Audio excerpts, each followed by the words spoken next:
مفتی نعیم جاوید نوری صاحب، حافظ سلیم آوان صاحب، حافظ لیاقت صاحب، مولانا ابو سعید صاحب اور یہ تمام حضرات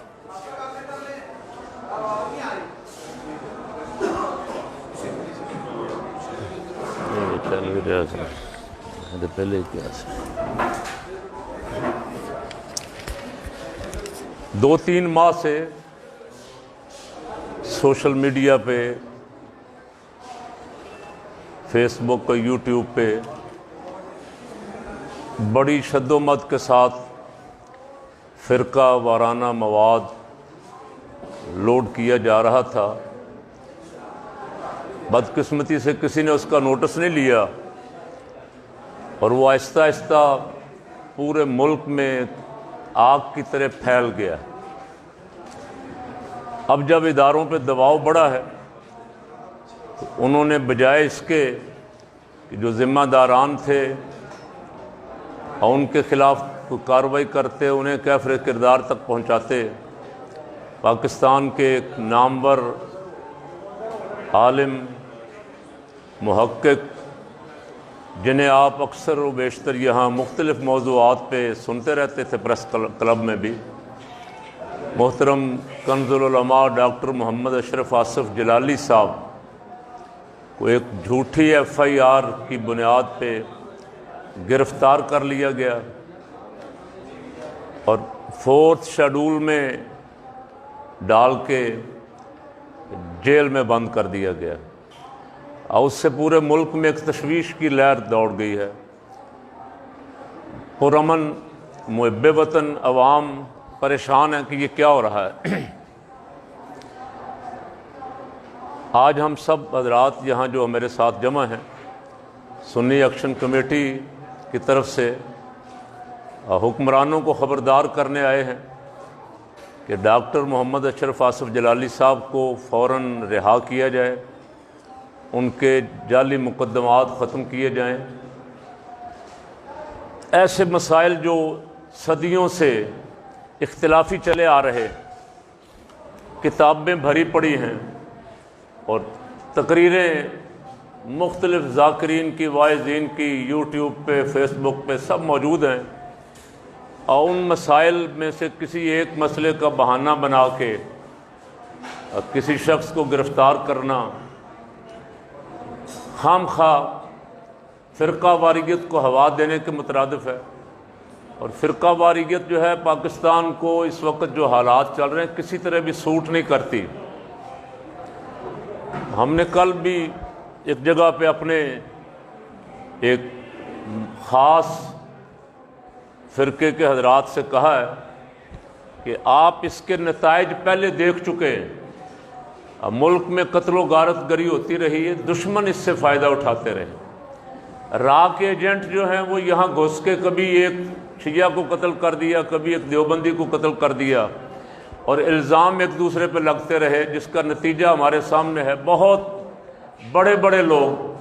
بڑے بڑے قیمتی ہیرے ہمارے ہاتھوں سے نکل گئے دیکھتے دیکھتے۔ ڈاکٹر سرفراز نعیمی مرحوم جیسے لوگ بھی اس کی زد میں آ گئے۔ اصل مجرم بے نقاب نہیں ہوئے، اور اب کلبوشن کی یہاں سرگرمیوں سے ہمیں پتہ چل گیا کہ اصل ہیں کون، اس کا فائدہ کس کو ہے۔ انتظامیہ کو تو چاہیے تھا، اس نے 20 کو کمیٹیاں بنائی ہیں، کوئی اتحاد بین المسلمین، کوئی فلاں کوئی فلاں،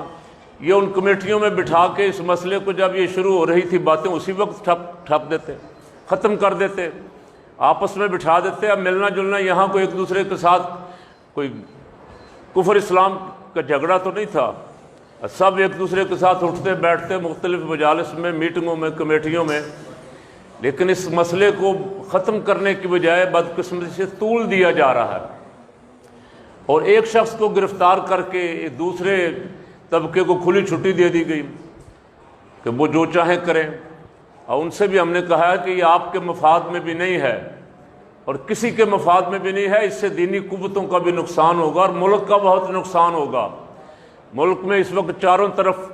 دشمن گھیرا ڈال کے بیٹھا ہوا، موقع کے انتظار میں ہے کہ کسی وقت بھی اس کو کوئی مناسب موقع ملے اور پاکستان پہ حملہ آور ہو جائے۔ اس وقت تو اتحاد کی ضرورت تھی، ملک کو ملک کی تمام جماعتوں کو، محب وطن عوام کو ایک پلیٹ فارم پہ اکٹھا کرنے کی ضرورت تھی۔ آپ نے یہ مسئلے کھڑے کروا کے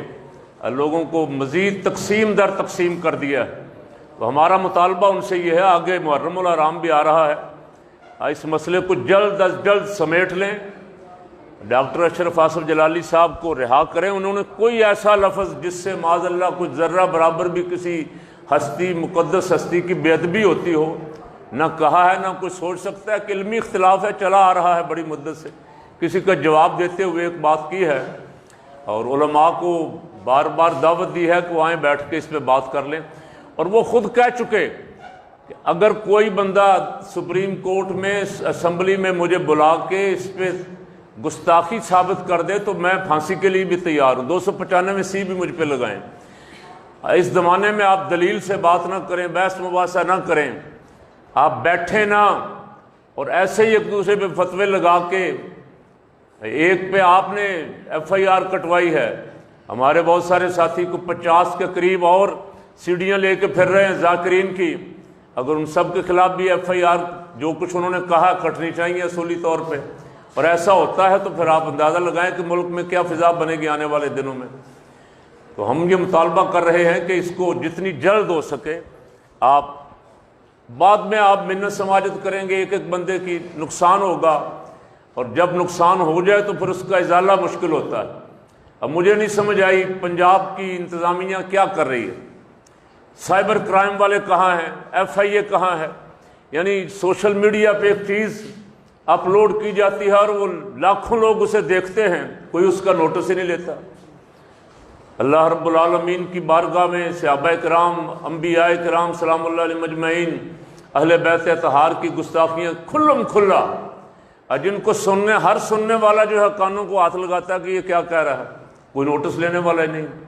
جب ہم سنتے ہیں کہ جناب یہاں فلاں فلاں فلاں فلاں فلاں ادارے بنے ہوئے ہیں، ویسے پاکستان کے سپریم کورٹ سے بھی میں ان سب حضرات کی موجودگی میں گزارش کرتا ہوں کہ آپ نے توہین عدالت پہ تو نوٹس لیا فوراً، توہین انبیاء پہ، توہین صحابہ پہ، توہین اہل بیت پہ آپ کوئی نوٹس لے لیتے تو اچھا تھا، آپ کی بھی نیک نامی ہوتی، آپ کی عزت میں بھی اضافہ ہوتا، اور ملک جو ہے ان مسائل سے بھی بچ جاتا۔ جو فرقہ واریت پھیلانے والے کچھ مخصوص لوگ تھے وہ بھی بے نقاب ہو جاتے، اور انہیں قانون کے دائرے میں لایا جاتا تاکہ آئندہ کسی کو ضرورت نہ ہوتی۔ اس طرح کھلم کھلا چھٹی دے دی جائے، اب ملک بنانا سٹریٹ بنا دیا جائے، اور جنگل کا قانون تو کوئی پوچھنے والا ہی نہ ہو، جس کا جو جی چاہے کہتا رہے۔ تو اس طرح تو ملک نہیں چلتے، اس طرح تو آپ مجھے نہیں سمجھ آتی کہ کیسے محرم الحرام کیسے گزار سکیں گے امن و امان کے ساتھ۔ فضا آپ نے پہلے تیار کروا دی، اب ایک بندے کو پکڑنے، دو کو پکڑنے سے پورا ملک ہاتھ باندھ کے تو نہیں بیٹھ جائے گا، خاموش تو نہیں ہو جائے گا۔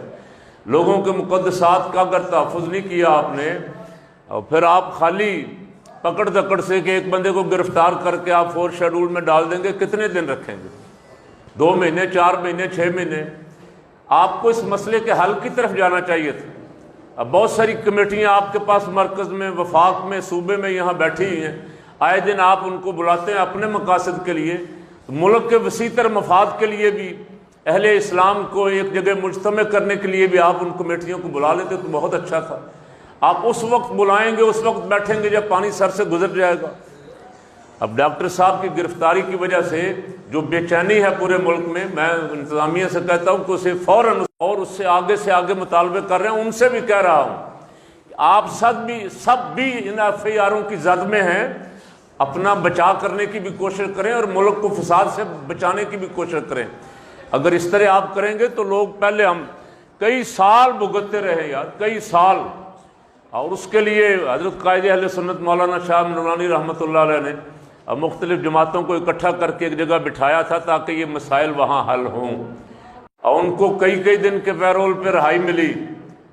بیوی اہلیہ کے جنازے میں شرکت کے لیے ان کو علاج معالجے کی تمام سہولتیں، علاج یہاں کارڈیالوجی سے ہوتے ہوتے لندن تک پہنچ گیا، اجازت ہے، کھلی اجازت۔ وہ کہاں بیٹھے حکمران جو کہتے تھے 2 نہیں 1 پاکستان؟ یہ ایک پاکستان ہے، ایک محب وطن، مخلص، عالم دین کو ایک سگے بھائی کی یہاں لاہور میں رہتے ہوئے لاہور جیل سے اجازت نہیں دی گئی، اور بڑے بڑے چوروں ڈاکوؤں کو آپ نے ہسپتالوں میں رکھا ہوا ہے اور لندن تک پہنچا دیا ہے۔ تو میں سمجھتا ہوں کہ اس سے آپ کی نیک نامی نہیں، اس سے آپ کی بدنامی ہو رہی ہے، اور آپ کا مذاق اڑایا جا رہا ہے، اور آپ خود ہی اپنے آپ کو مذاق بنا رہے ہیں۔ آپ فوری طور پہ اس پہ ڈاکٹر صاحب سے ایک تو انتظامیہ کو معذرت کرنی چاہیے، اور انہیں اجازت دینی چاہیے کہ وہ اپنے گھر والوں سے جا کے، اپنے والدین سے، بہن بھائیوں سے، اپنے بھائی کی اولاد سے تعزیت کر سکیں، اور ان کو نہ جانے دینے کی بھی معذرت کرنی چاہیے، اور ان کا پرچہ ختم کر کے فوراً لے آئیں عدالت میں۔ 2-4 دن لمبی تاریخ دینے کی بجائے 2-4 دن بعد عدالت میں لے آئیں، وہاں بحث مباحثہ کر لیں۔ اگر آپ کو شے ثابت کر سکتے ہیں تو ہم آپ کے ساتھ کھڑے ہیں۔ سیدہ طیبہ حضرت